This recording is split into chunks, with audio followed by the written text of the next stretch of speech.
بسم الله الرحمن الرحيم الحمد لله رب العالمين وصلى الله وسلم وبارك على سيدنا ومولانا محمد وعلى آله وصحبه وسلم اللهم علمنا ما ينفعنا وانفعنا بما علمتنا وزدنا من فضلك علما وتعليما إنك على كل شيء قدير وبعد السلام عليكم ورحمة الله Alhamdulillah, we have 3 more sessions. We have this session, and then we have another session, and then we have a concluding session. And that doesn't include coming together for a comprehensive review, an open forum to just go over issues. That we can set a date for that, but we have 3 more classes. And so far in Module 11, we've been covering just miscellaneous issues.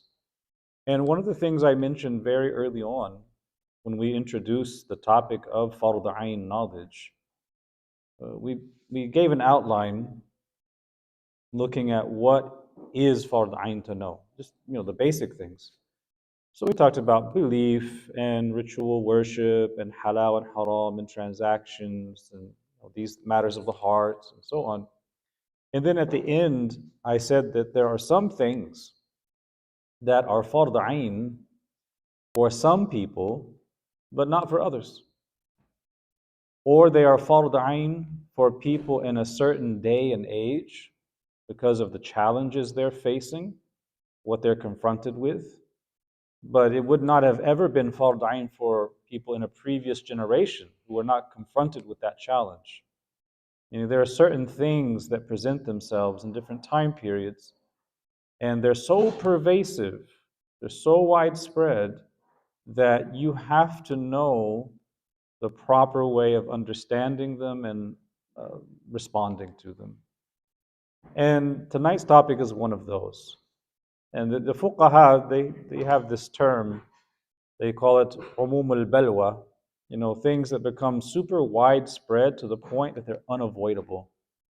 And so tonight we're going to discuss something that has nothing whatsoever to do with Fard Ayn in an ideal world, but because we are living in the modern world, the postmodern world, the world of scientism and materialism and reductionist beliefs in the material, we have to talk about this. And that is evolution.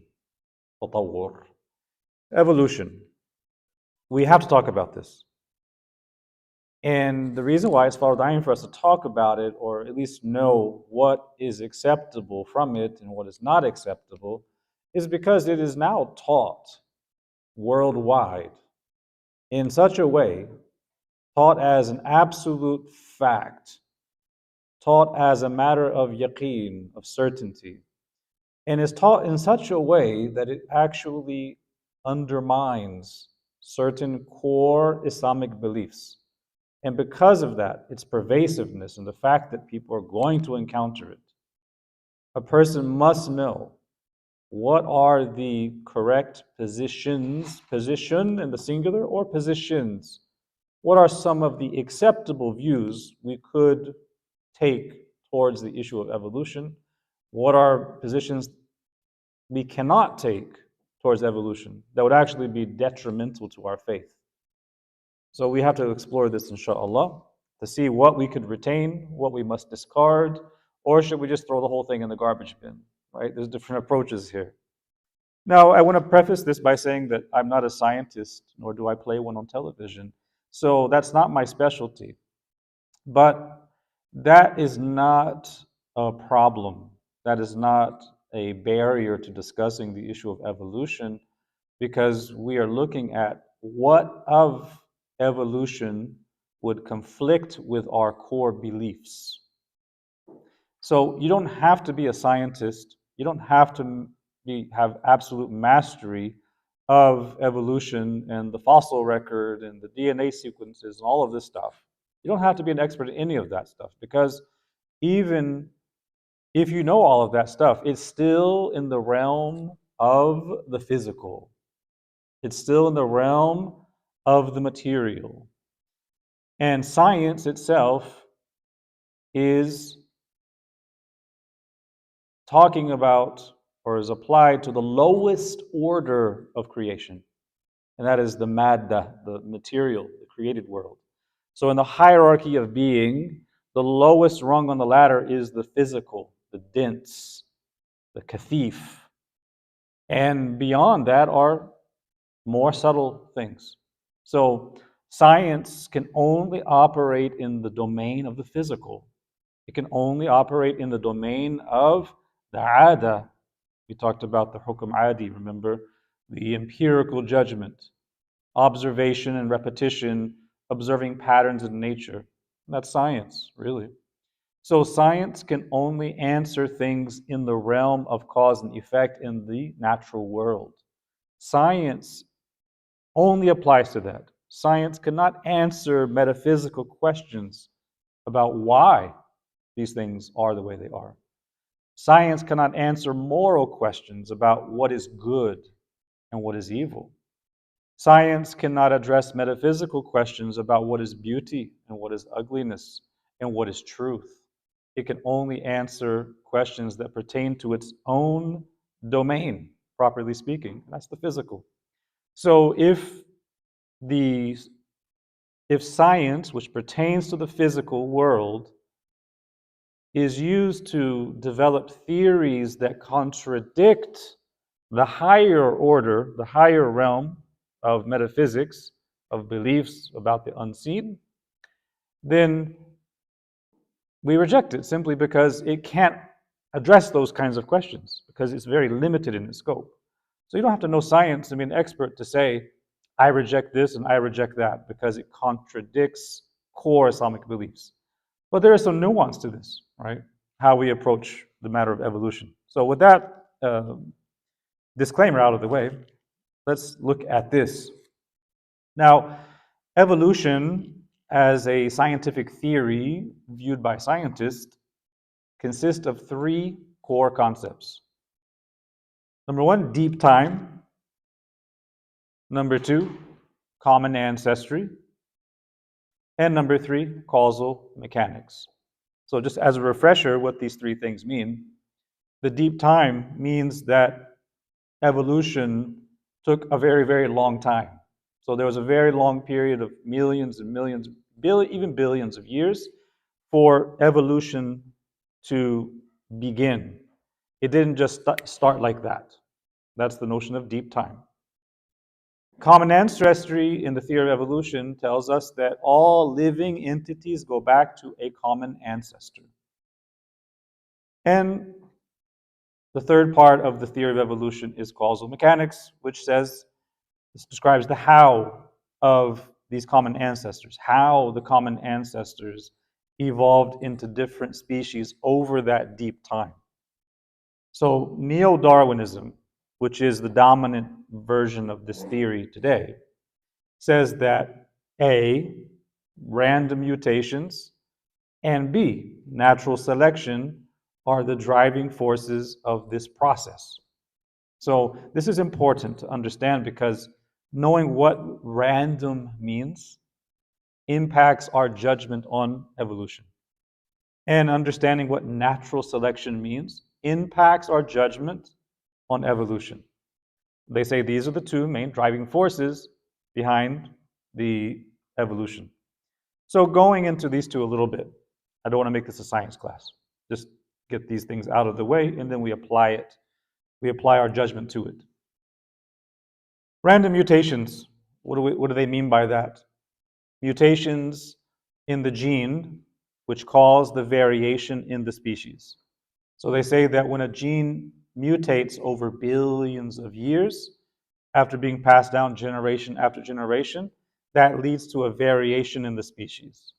You've seen those squirrels. Okay, if you go to the south, you have brown squirrels. If you go up north, further north, I think past the Mason-Dixon line in Maryland, you have black squirrels. And then in some parts you have flying squirrels. They don't literally fly, but they jump out of their trees, and they have these little pads that can kind of glide a little bit. So you have these variations in the species. And there's various reasons discussed in the scientific literature about why those mutations occur. They say things like exposure to radiation, exposure to chemicals. They say copying errors from one generation to the next in the DNA. And these changes could be big or small. Could be changes that result in a change of color or a change of shape, and so on and so forth. But that is random mutations, right? It's just random, it's just accidental, right? The second aspect is natural selection. This is the big one. And this is the idea of environmental factors that play a part in deciding which animals remain and which ones are going to die out. And in the scientific literature, the simple example they give is giraffes, right?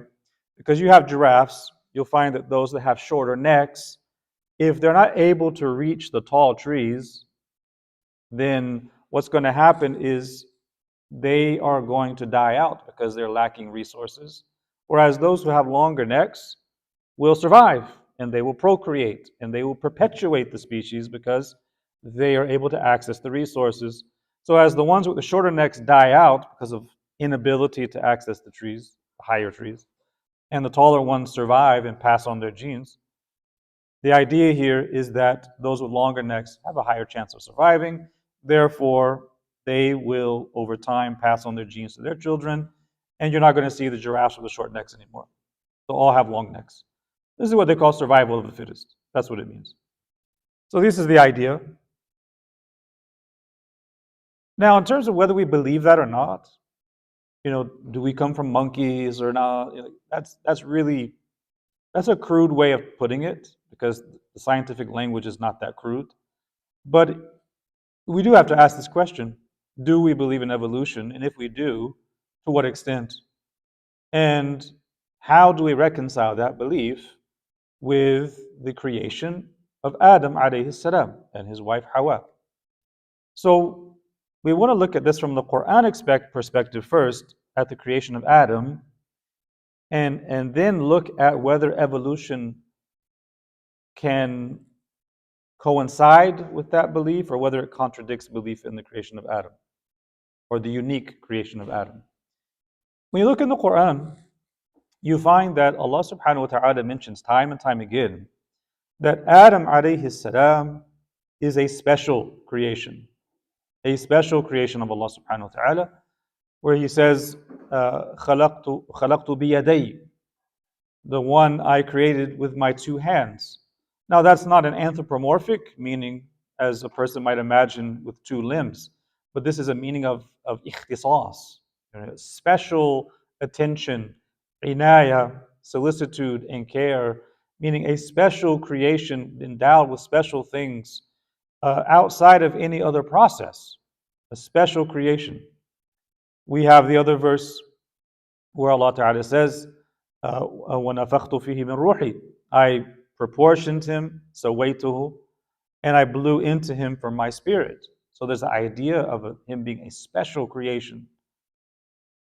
We have in Surah An-Nisa, Allah addresses all of humanity and says, O mankind, be vigilant of your Lord who created you min nafsin wahida wa khalaqa minha zawjaha, from a single soul, and from that single soul created his mate, his spouse. وَبَثَّ مِنْهُمَا رِجَالًا كَثِيرًا وَنِسَاءً, and from the two of them he calls to emerge abundant offspring, men and women. So this means that we are descendants of Adam, who was a special creation. His creation is not like the creation of animals. His creation is not like the creation of reptiles, amphibians, mammals, anything else. It is a special kind of creation with a special attention outside of any process that a person might observe. So it is special in that way. Likewise, Allah Ta'ala mentions in Al-Hujurat, O mankind, we created you from a single male and female and made you into nations and tribes that you may know one another. This is a common meaning repeated throughout the Quran, speaking about the special creation of Adam and Eve, alayhimus salam. And we see the same thing in the hadith. The hadith of the Prophet ﷺ also mention the special nature of Adam's creation. The Prophet ﷺ says in the hadith recorded by Imam Muslim that angels were created from light, and jinn were created from fire or smokeless flame. And Adam was created from that which you have been told. What have we been told? What's in the Quran, right? And in a very beautiful hadith, a hadith I really love, a hadith recorded by Abu Dawood, the Prophet ﷺ says that Allah created Adam from a handful which he took from the whole of the earth. So the children of Adam are in accordance with the earth. Some red, some white, some black, some a mixture, also smooth and rough, bad and good. Meaning, the physical makeup of Adam as a special creation, as one created from turab or teen, it wasn't just a single portion of clay from the earth, it was from a variety of locations and qualities, all mixed together in a special creation. And because of that, within him, in potentia, he had within him, in his genetic line, you could say, all of the different colors, as well as the different natures, because you have clay that is red, you have clay that is white. We have that in Georgia, by the way. We also have red clay. You have clay that is black, that is dark. You have clay that is a mixture of these. Some clay is very brittle and or hard. Some clay is very soft and pliable. And that reflects also in the temperaments and character of the people who are descendants of Adam. Some people are very easygoing. They're very agreeable people. Then you have people who are very disagreeable and rough around the edges. That's a reflection of the nature, right? So this tells you that Adam's a special creation outside of any process. So what we come to is the way Muslims have tried to reconcile belief in evolution as it stands with the belief in the unique creation of Adam and his descendants. Or not even reconciling and just choosing one over the other. Right? So there's a variety of positions in the Muslim world. There's about 4 positions, but the 4th one is very fringe, so I didn't bring it up. The 3 main positions we have are here in this slide. When you look at the positions on evolution in the Muslim world, historically, as the theories of Darwin were translated into Arabic and other languages spoken by Muslims, as the ideas developed later and were pushed through the education system, you have 3 positions among the Muslims. Position number 1 is no exceptions, meaning evolution applies to everyone and everything, every created thing, every living thing, even Adam and Eve.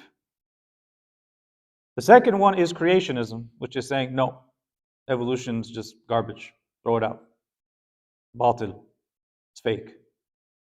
And then number 3, you have human exceptionalism, which is basically affirming evolution as a possibility, as a kind of sabab or means in which Allah created things. But Adam alayhi salam and his wife and his descendants are outside of that process. So humans are an exception to evolution as such. So let's look at these. The first position accepts evolution wholeheartedly as a matter of fact for all living organisms, including human beings and including Adam and Eve. And the people who embrace evolution like this, they basically reinterpret all of the verses in the Quran that speak about Adam and Eve as a special creation, and they say that it's all metaphorical. It's not literal. It's not real. It's a figure of speech. It's majaz. They say this. So this is a position that is held by people who tend to be materialist, people who reject belief in the miracles, who reject belief in certain unseen things like the jinn. They'll say jinn are microbes or germs or whatever. They're very extreme rationalists. Things that don't make sense to them, they just think are not possible. And they don't believe, therefore, that Adam is actually a unique creation of Allah Ta'ala, They believe that he, like every other organism, came about through a process of evolution.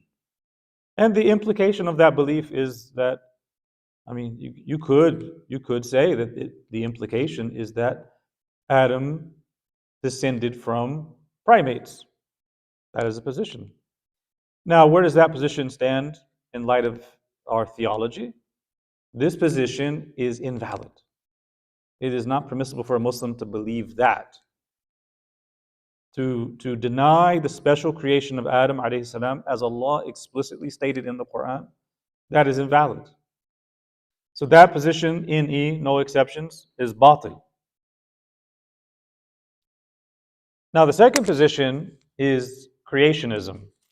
And you're in America, so this is received in open arms by a large part of the nation. And I myself, I'm very sympathetic to it. And the idea of creationism is it just rejects the theory of evolution in totality. And they believe that Allah created things as they are without a process of evolution.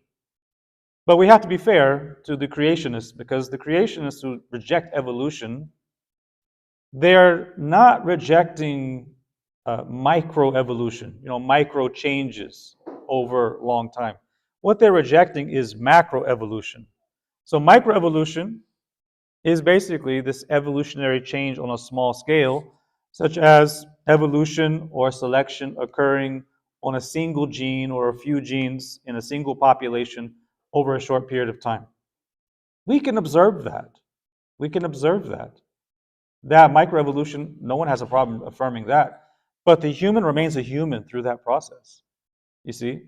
It's not the monkey becomes a human, right? So that microevolution, no one has an issue affirming that.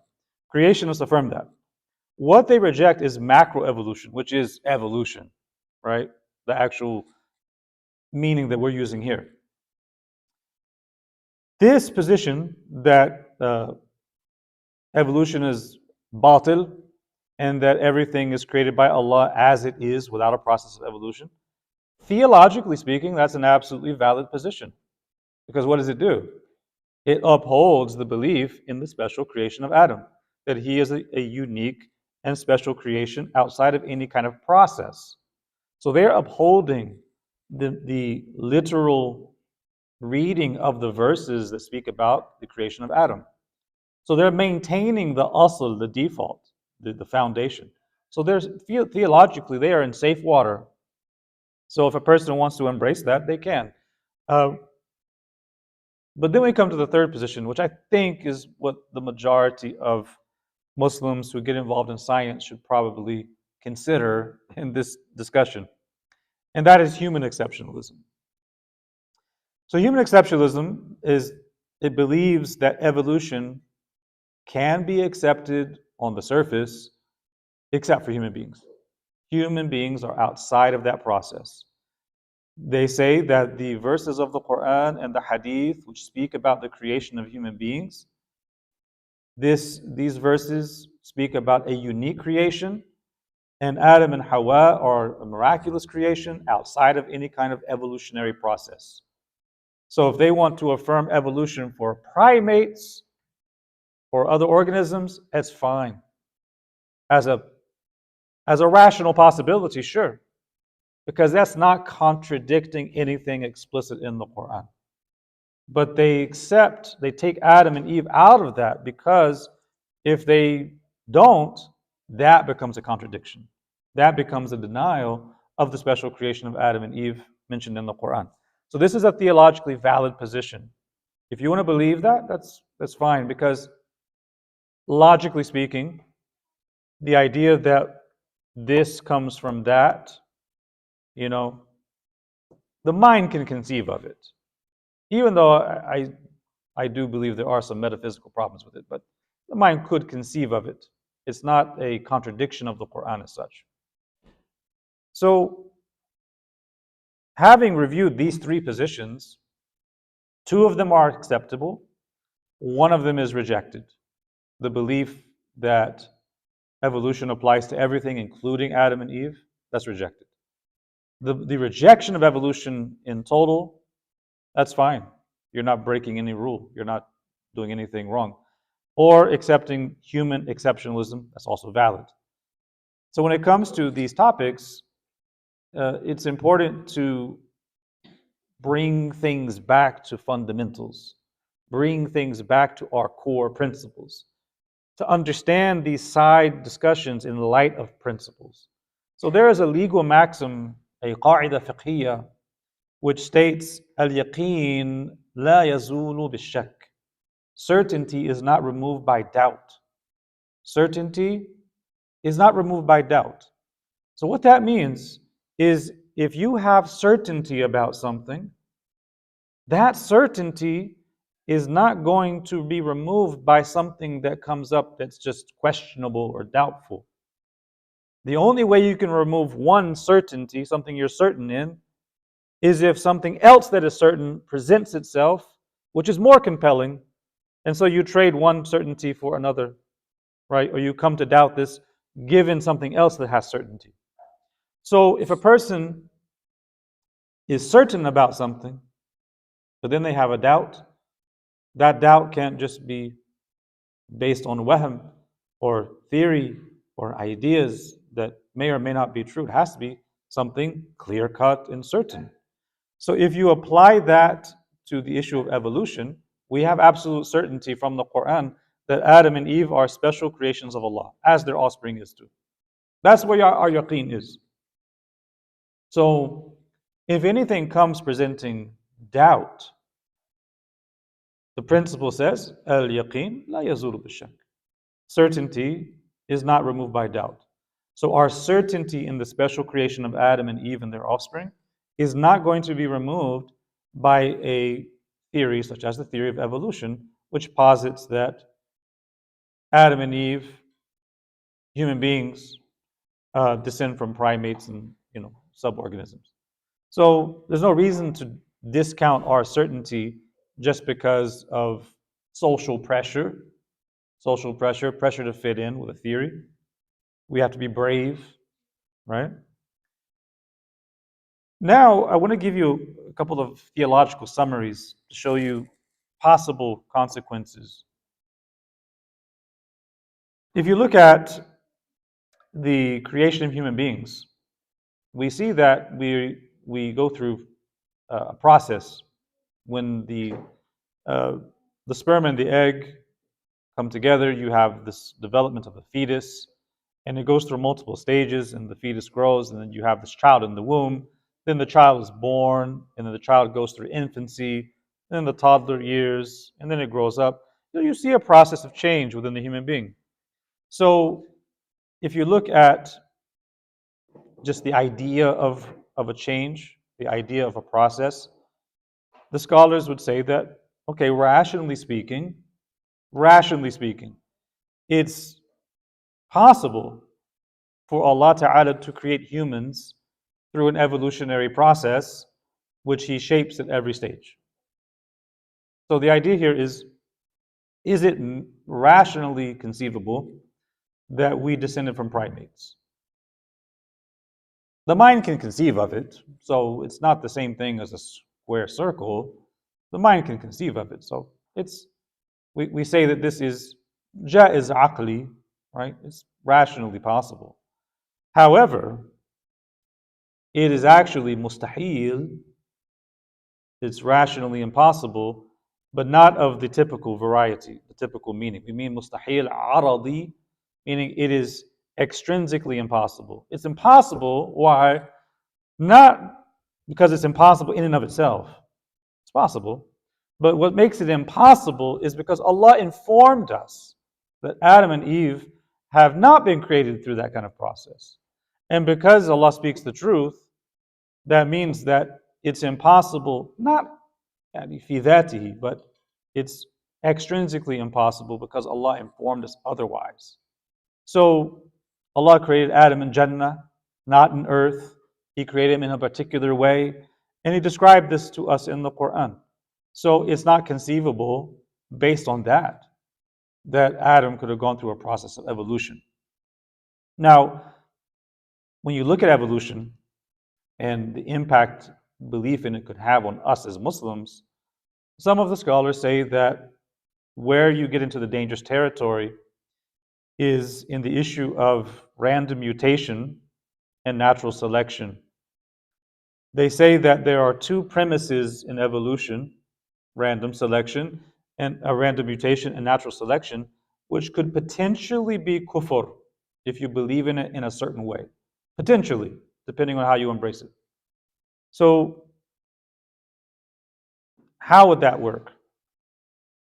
We believe that Allah Ta'ala alone is Rabbul Alameen.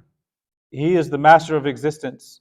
And He alone causes all that there is to be and not to be.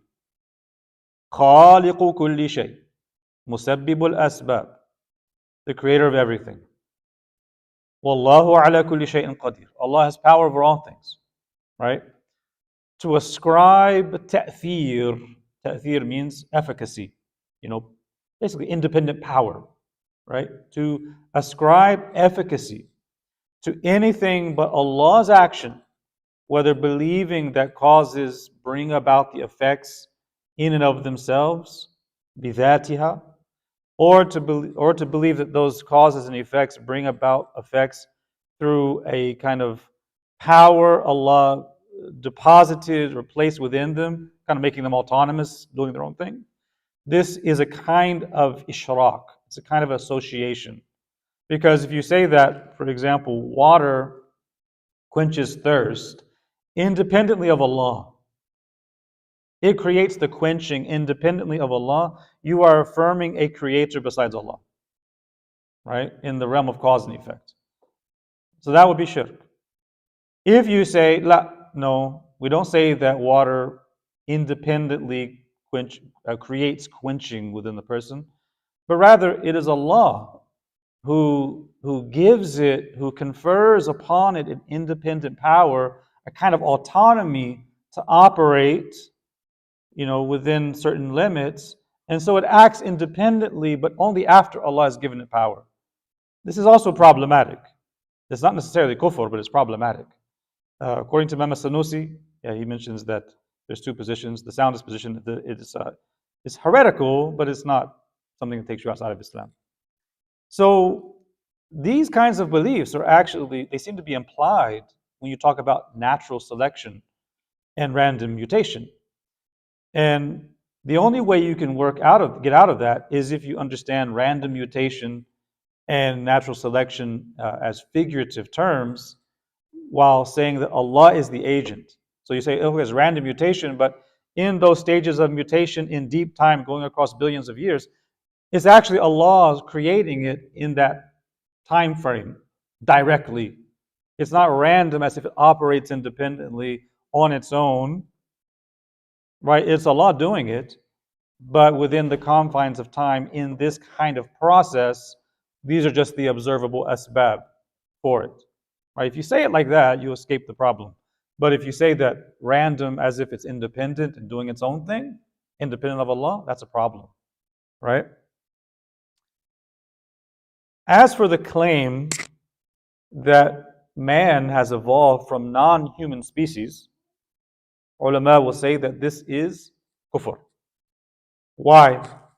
It doesn't matter if you say that man evolved from a non-human species and Allah was the one directing it from the very beginning. So it's not random. It doesn't matter if you ascribe it to Allah or describe it to quote-unquote natural processes. It doesn't matter, because what's happening is you're negating the truth of Allah's words when He mentions Adam's special creation. That is takdhib, right? So the verses describe the creation of Adam as special, and a person says, no, it's not special, because Adam, like everything else, was created in this process of evolution. So he's actually not special. So that becomes a denial of the Quran. So if a person affirms Adam and Eve evolving like every other organism, evolving from a lower organism, they're just denying the Quran, right? Now, this doesn't mean that a person who espouses belief in evolution is automatically outside of Islam. As we said before, a person may have doubts, they may misunderstand things, they may say something and not really know what they're saying. You have to clarify and show that you could affirm some aspects of this, but you have to be very mindful of your language and what you say. as long as you affirm the special creation of Adam and that there's no random mutation that is operating independently of Allah, then you could affirm a kind of evolution with human exceptionalism. And that would be theologically valid, even if others may not agree with you and they go for creationism, right? Still valid. And as I said in the beginning, science can only describe the physical. And one of the great tragedies of the modern world is that the word science itself has been inverted. Its meaning has been inverted because in the classical meaning of science, it meant the knowledge of God and ultimate reality, right? علم, يعني العلم بالله. But then, with the Renaissance and the modern period, you have science being used to describe the physical, which is the lowest level, right? So science can only describe the physical, can only describe the measurable, what we have access to through the senses. It cannot operate beyond this limited domain. Science cannot answer metaphysical questions. It cannot say whether Adam was or was not a special creation outside of the process of evolution. It is the lowest order of knowledge, right? The highest science is knowledge of God, being, metaphysics, and so on, right? So we have to get our priorities straight. So this means that science cannot address metaphysical questions. It cannot address questions of the unseen. It can only address questions of alam al-shahada, the witnessed world. It can't answer questions about alam al-ghayb, the world of the unseen. It can't answer metaphysical questions or moral questions or ethical questions. It can't tell you what is good. It can't tell you what is beautiful. It can't tell you what is moral and upright. It can't tell you what happiness is. Although they try to, because they try to reduce everything to the chemical, to the material. And subhanAllah, and this is a whole subgenre of discourse, the idea of scientism, where a science becomes its own religion that has replaced the priest in the robes, and now it has new priests in new robes, and that's the lab coat. So there's a whole discourse about that. Now, you have René Guénon, Sheikh Abdul Wahid Yahya, who's a great French philosopher, metaphysician, and thinker. He became Muslim, migrated to Egypt, and got married there and died there. He left France. He wrote a lot of books before he became Muslim. Very good. Some فيه دخن فيه الغث والسمين. It has some good things, some bad things. But he has a book called The Reign of Quantity.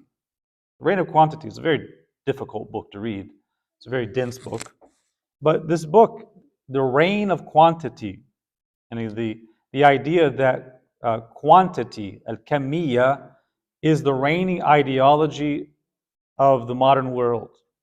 Right? So that's scientism, not science, scientism. The idea that science can answer every question, including metaphysics, including morals and ethics. The reduction of every value to what is measurable. And what's so interesting about his book, I'm going on a tangent here.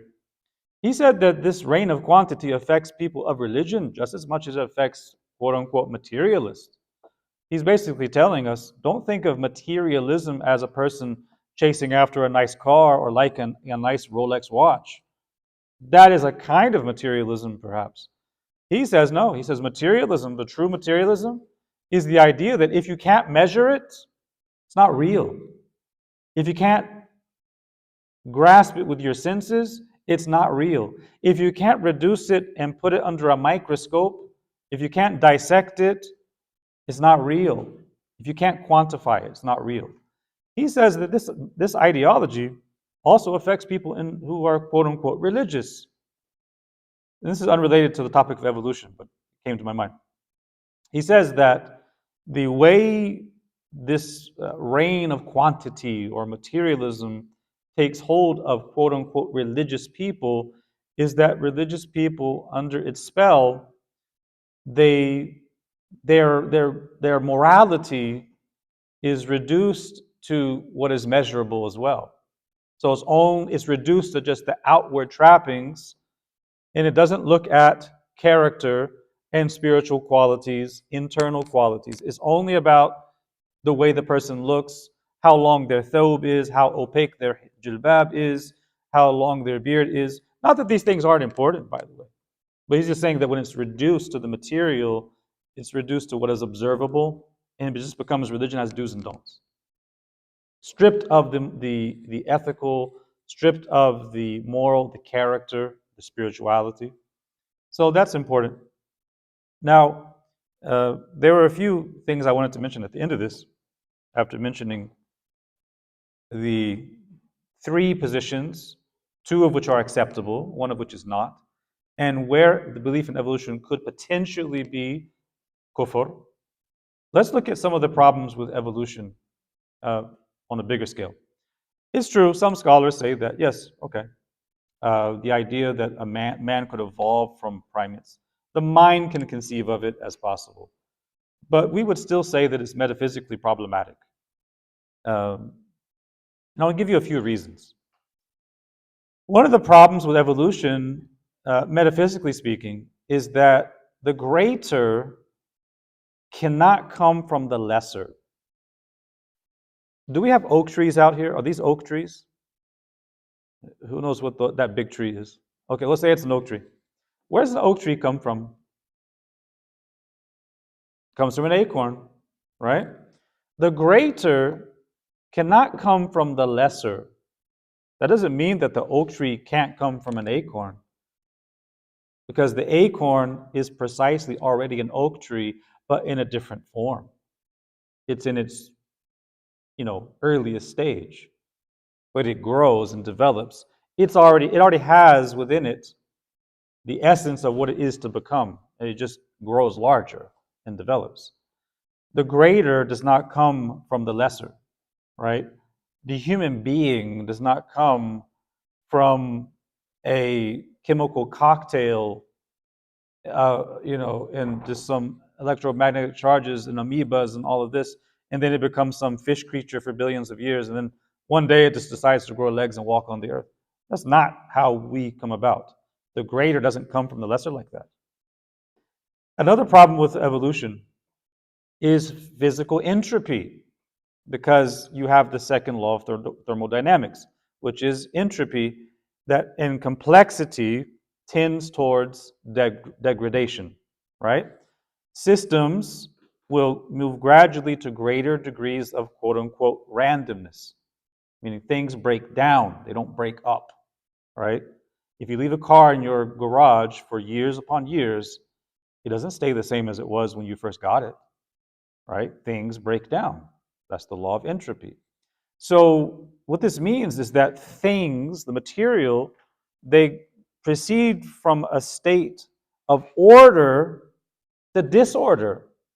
That's the law of entropy. They go from a state of order to disorder. They don't go from disorder to order unless there is some outside input of information, intelligence, that is creating that development, right, from the outside.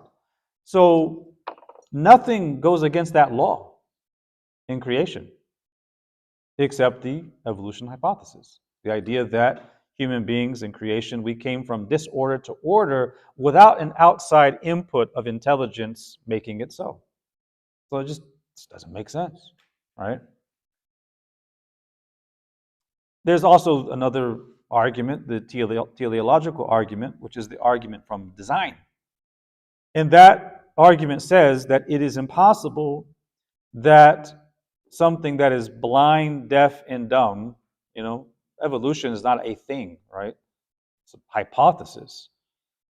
Something like evolution is not described with sight or hearing or speech, right? Something like that doesn't have these qualities. So the idea that evolution could give rise to eyes and ears and voices is untenable, right? Consciousness does not rise from a heap of pebbles, right?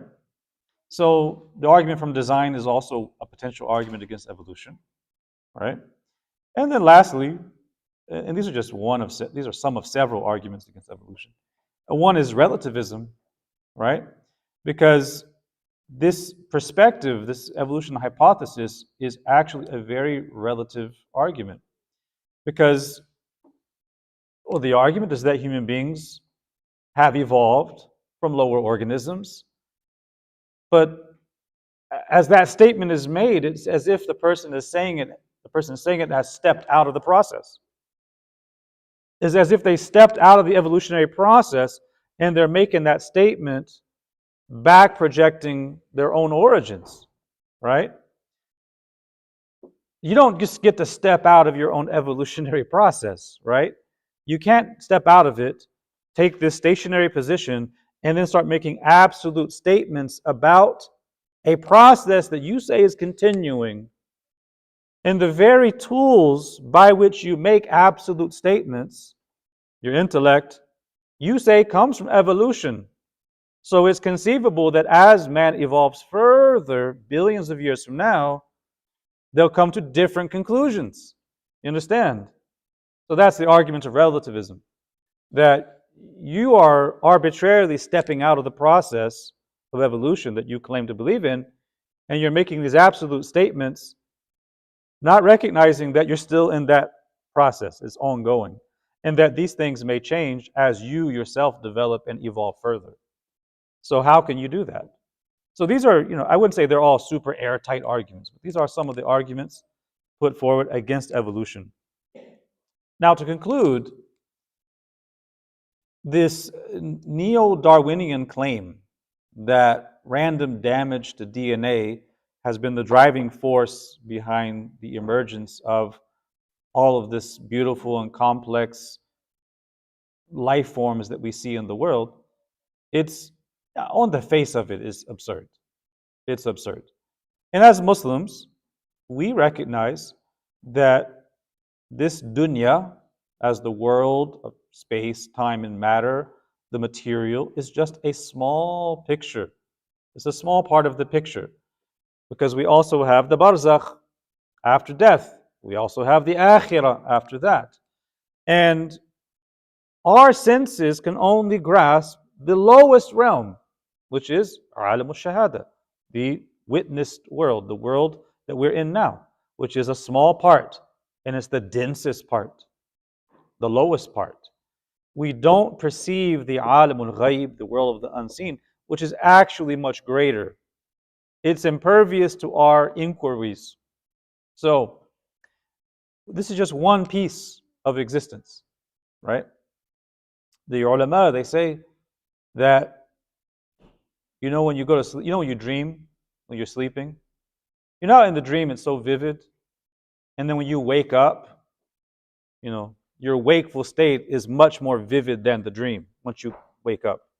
When you were dreaming, it seemed so vivid, but then when you woke up, you recognize that distinction between wakefulness and sleep. Wakefulness seems more vivid than sleep when you're awake, right? So the ulama, they say that just as you have this distinction between sleep and wakefulness, when you die and go into the barzakh, it will feel like this life was the dream, and that has a stronger vividness than this dunya. And then when you go into the day of judgment and the hereafter, the abode of eternity, that the vividness of that realm is even sharper than the barzakh or the day of judgment. And those realms will appear like dreams. They'll seem like dreams. Just as your state of wakefulness now is a lot more vivid than when you wake up, when you have a dream. So there's more to this world. There's more to the alam than just this alam. Allah is Rabbul Alameen, right? So if we say, as the people of materialism say, that existence is material, then maybe we could be reductionist and say that it all comes through random mutation.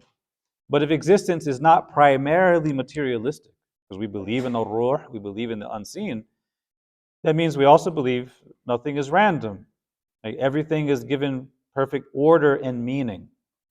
We don't believe in random mutation. right? Random mutation is a problem theologically. It's false because Allah affirms that nothing is random in creation.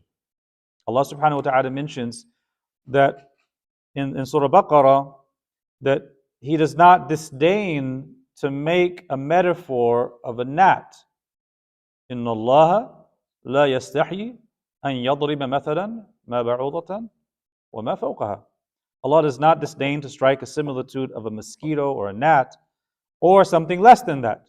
So what that ayah is suggesting is that even these most insignificant of things, these most paltry of things, a gnat, even they convey ma'ani, they convey meanings, and they serve a purpose. They fulfill a role in creation, right? Even things like that. In all of existence, from the smallest of organisms to the crown of existence, which is man, al-insan, all of them are ayat of Allah subhanahu wa ta'ala. And they're all demonstrations of Allah's power and handiwork. So, having said all of this, to conclude, Muslims have to be brave. If you haven't learned anything at all this week, it should be you have to be brave. That there are going to be places and situations where you're going to have to say things and take positions that others are going to disagree with. And Muslims shouldn't be so cowardly or scared that they acquiesce to beliefs they don't really believe in just because of this so-called scientific consensus. Because science can say whatever. The scientific community, which is completely discredited the past few years, to be honest, they can't talk about anything beyond the realm of the measurable. They can't say anything about the metaphysical or about questions of morality. It's beyond their domain. So Muslims should not be materialists and think that everything has to be limited to the material domain and that all of our answers have to align with science, right? We believe science is a beautiful tool and there's a process, but it's often abused, right? You know how scientific papers work, right? Scientific papers work as mechanisms for funding, right? Theories develop, theories change, they get discarded. So we don't throw away our certainty for something that itself changes over time. Should be brave and say, this is what I believe. I affirm that that's a possible thing, but there are some exceptions. There's some lines, some red lines I'm not going to cross. I'm not going to say that Adam evolved from a primate. If you want me to affirm that it's possible for other things, okay, sure. Theoretically, it's possible. There's no contradiction in affirming that. As long as we affirm the special creation of Adam, alayhi salam, his wife Hawa, and their offspring. So that is, inshallah, hopefully a sufficient answer. There's actually some really good books and papers that tackle the ideas of evolution from an Islamic perspective. This is basically a summary of some of those books and papers. If you want a deeper reading that actually goes into the science. As I said, it's never my intention to present the fossil record or look at DNA sequencing and look at the mathematics behind that and the probability. Those things are compelling, but it's not my domain. So I will address it not from just the scientific perspective. I would address it from metaphysics, what is beyond science. That metaphysically, there's a belief in these things. And Allah Ta'ala speaks the truth. So anything that contradicts the words of Allah Ta'ala, you just wouldn't believe in, right? And there's no, for us as Muslims, there is no contradiction, there's no conflict rather, between al-aql wa naql. There's no contradiction between the rationality as such and the divine text of Quran and Sunnah. There's no contradiction or conflict between real science, actual observable data, sense data, and revelation. If there appears to be a contradiction, then someone's not understanding something, and someone has to reconcile. But the reconciliation is done, but there's no contradiction. There's no conflict. Wallahu wa rasuluhu a'lam, sallallahu wa sallam ala Sayyidina Muhammad wa ala alihi wa sahbihi wa sallam. So next week, inshallah. Next week, we have our, actually, I think we may have to skip next week. It's my 16th anniversary. Talk about the evolution after marriage. Yeah, inshallah, for a marriage evolving in khair ala khair wa nur ala nur, inshallah. So I might take it off. I didn't want to, but some of the other classes stretched on longer than I wanted to. So at any rate, so the next class will be about the LGBT stuff, and I have a lot of slides for you, a lot of resources, stuff like that. That'll be an important one because that's a hot topic. And then after that, inshallah, we're going to conclude with a small discussion on something that could potentially be Fard Ayn, and that is how do we give advice to people? How do we correct people? How do we command the good and forbid the evil? How do we give da'wah to people? Right? Because that is a communal obligation, and it can be a personal obligation. So we should know a little bit about those things because as we learn the Fard Ayn, we're not just enriching our own knowledge, we're also putting ourselves in a position, once you know these things, you're now putting yourself in a position where you can assist others, where you can advise others, where you can teach your loved ones, teach your friends, inform them of things and benefit them. So there's a process to that. There's an etiquette. You can't just, you know, you can't just throw all of the slides of the Fard Ayn course into their lap and say, get it. There's a process to correcting people, to advising people. Inshallah, we'll talk about that and da'wah as an obligation. And that'll be our concluding class, inshallah. After that, we'll have an announcement about a day to come for just a comprehensive review. Just kind of go over how we can do a written exam as well as an oral exam. And then we'll set a time to do that, in the weeks to come. And then inshallah, I'll also announce what we're going to do after the Fard Ayn class is over. That is, maybe I'll hold on to that for now.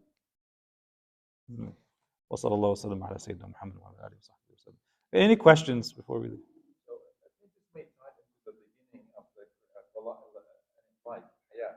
Right. But this is like, especially the random mentioning that this mind may accept it, but it's almost like people give example of having like billions of letters mixed together and keep throwing them off, and you can come up with a book Yeah. talking about the topic. That this is logically impossible. That's So the same thing, I think the random mutation, it's logically impossible because like it doesn't matter how many you try, you're not going to have a perfection of creation like we see.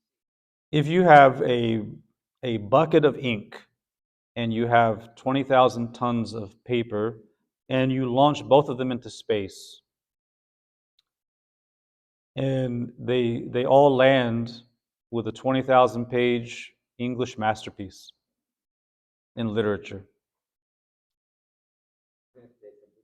Billion years. Is that rationally possible or rationally impossible? It's actually you mean the mind can conceive of it, which means there's the tiniest probability. So remember, when we talk about possibilities, impossibilities, rationally speaking, يعني ما لا يتصور في العقل وجوده, right? That which the mind cannot conceive of it ever happening. The mind can conceive of it, so it's not rationally impossible, but عادة, empirically speaking, it's not going to happen, right? But could, right? So they do use that kind of argument, but it's not airtight because it's still rationally possible, right? I don't think it is. Anybody showing it? That happen? Yeah. Yeah, the firing of the neurons. Okay, where did the first firing start? When was that? It becomes circular. It becomes dawr, right? But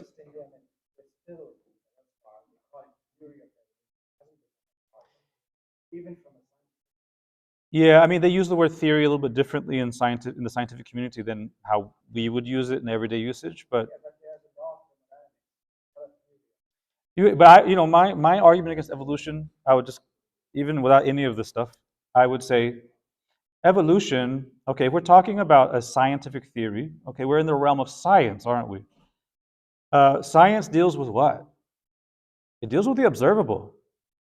Ada, right? What is empirical? Okay,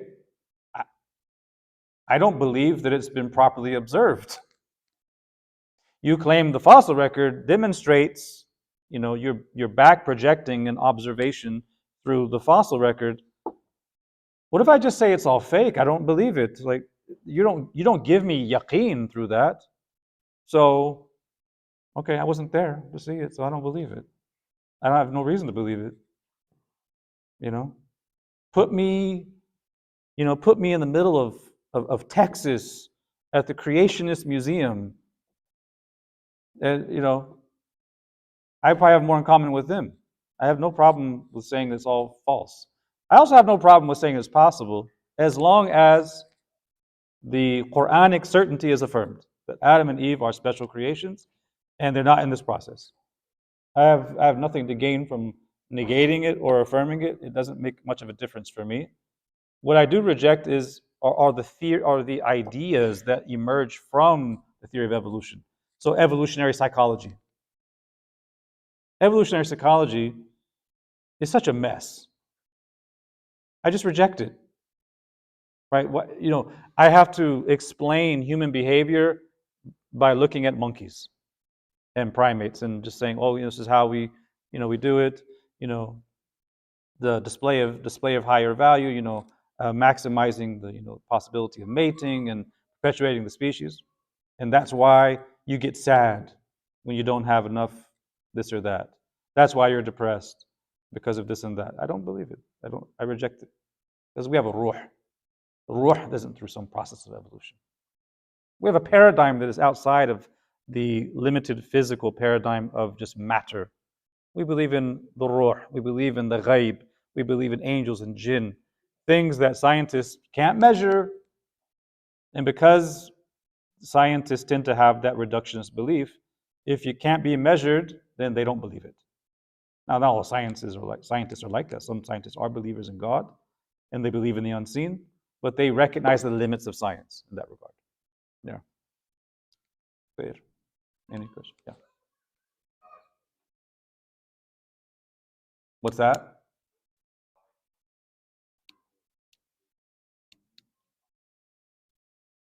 Yeah, different states have different policies. Yeah.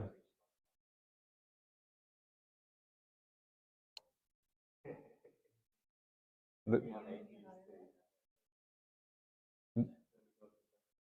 yeah. So your question is about the teacher, whether the teacher is allowed to teach it without presenting the counter points? I think the bottom line question should an Islamic with such a yaqeen should Yeah. don't believe in this theory, but Yeah. So I don't, if a person is living in a Muslim country and they're a teacher, if it's required for them to teach evolution, the question is, are they allowed to present the alternative viewpoint? If they are allowed to present the alternative viewpoint, or if they can do it and get away with it, they can teach what it is. This is what people are saying. This is a claim. So let's dissect this claim. Let's interrogate it. Let's present counter viewpoints. Let me give you what would be acceptable and unacceptable from the Islamic paradigm. If they can do that, then sure, they can teach it because it is a kind of knowledge. It's a theory out there, and they're going to hear it elsewhere. It's better to hear it and get it explained properly. I don't know if that answers the question. If the persons can't do that, this is a difficult situation because they're being asked to teach something that, if it's taught in a way that rejects the unique creation of Adam, they're being taught to teach something contradictory to the Quran, at least in that aspect. That's a problem. And they're not under duress to teach something that will be blasphemous. So, yeah. خير إن شاء الله. جزاك الله خير.